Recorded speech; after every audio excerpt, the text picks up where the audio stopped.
हम लोगों का साफ एक ही एम है, मकसद है कि हमारा राज्य जो है आगे बढ़े। कल अगर किन्हीं लोगों को, क्योंकि अब ये आखिरी सत्र है, तो इतने 5 साल में अगर हमसे भी कोई गलती हुई होगी या हमारे सदस्यों से कोई गलती हुई होगी, अगर ठेस पहुंची होगी, तो उसके लिए भी हम माफी मांगने के लिए तैयार हैं। कोई इसमें बड़ी बात तो है नहीं महोदय। लेकिन लेकिन लेकिन ये दोनों तरफ से महोदय होना चाहिए था। कल जो भी बात हुई, दोनों तरफ से जो है बातें होकर के आई हैं। अब हम नहीं चाहते कि बेकार की बातों पे हम लोग जो चर्चा करें, मुद्दे की बात पे जो है हम सब लोगों को जो है चर्चा करना चाहिए महोदय।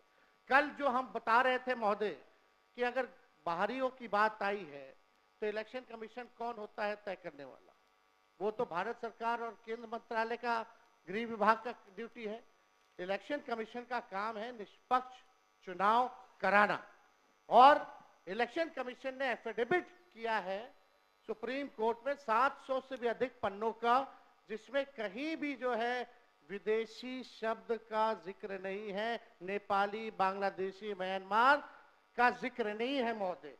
और आप देखिएगा जो बीजेपी के भी जो बीएलए होते हैं, बूथ लेवल के जो एजेंट होते हैं, उन लोगों ने भी आज तक इसके बारे में शिकायतें नहीं की। ये सच्चाई है महोदय। बात अगर घुसपैठिया अगर आया भी है तो ये लोग खुद स्वयं सरकार अपने ऊपर पे सवाल उठा रही है। 2003 अटल बिहारी जी के समय हुआ था, राज्य सरकार में राबड़ी देवी जी मुख्यमंत्री थी, आखिरी बार 2003 में हुआ था। उसके बाद 2005 से 25 तक तो मुख्यमंत्री नीतीश कुमार जी और 11 साल से प्रधानमंत्री नरेंद्र मोदी जी। अगर कोई विदेशी अगर घुसपैठिया अगर आया है तो गलती तो सरकार की है महोदय, उस समय के लोगों की है।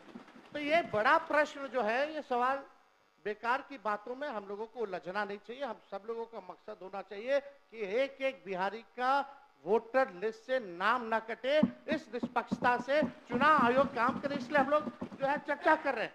और इस विषय पे तो जनता दल यूनाइटेड के एमपी ने भी कल जो है हम लोगों के पक्ष में बात रखी है महोदय।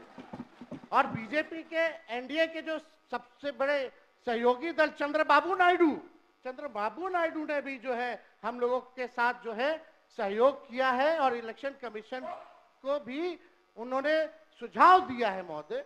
वो आप लोग भी, हम चाहेंगे कि कल मुख्यमंत्री जी बोल रहे थे तो हमको लगा कि मुख्यमंत्री जी जरूर इस पे बोलेंगे, पर हम चाहेंगे कि मुख्यमंत्री जी आश्वासन दे कि एक भी बिहारी का वोटर लिस्ट से नाम जो है नहीं कटने देंगे महोदय।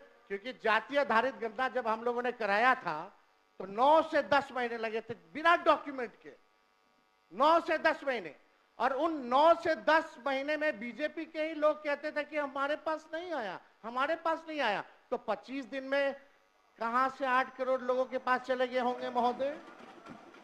ये तो प्रश्न तो खुलता ही है।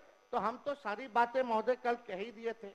समय को लेकर के 2 दस्तावेज जो मांगे जा रहे हैं, 11 दस्तावेज, वो गरीब के पास है ही नहीं। और कई ऐसे दस्तावेज है महोदय कि आधार कार्ड देकर के वो दस्तावेज बनते हैं, लेकिन आधार कार्ड ये मांग नहीं रहा मान इलेक्शन कमीशन।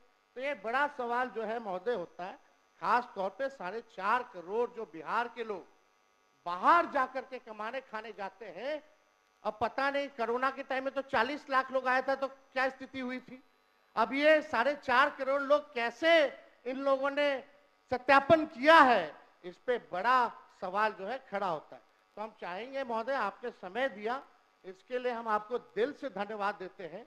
और चाहेंगे कि इसमें पक्ष विपक्ष नहीं, हम सब लोग वही वोटर लिस्ट से चुन करके आए हैं जिसपे चुनाव आयोग उंगली दिखाने का काम कर रहा है, चाहे आप हो या हम हो।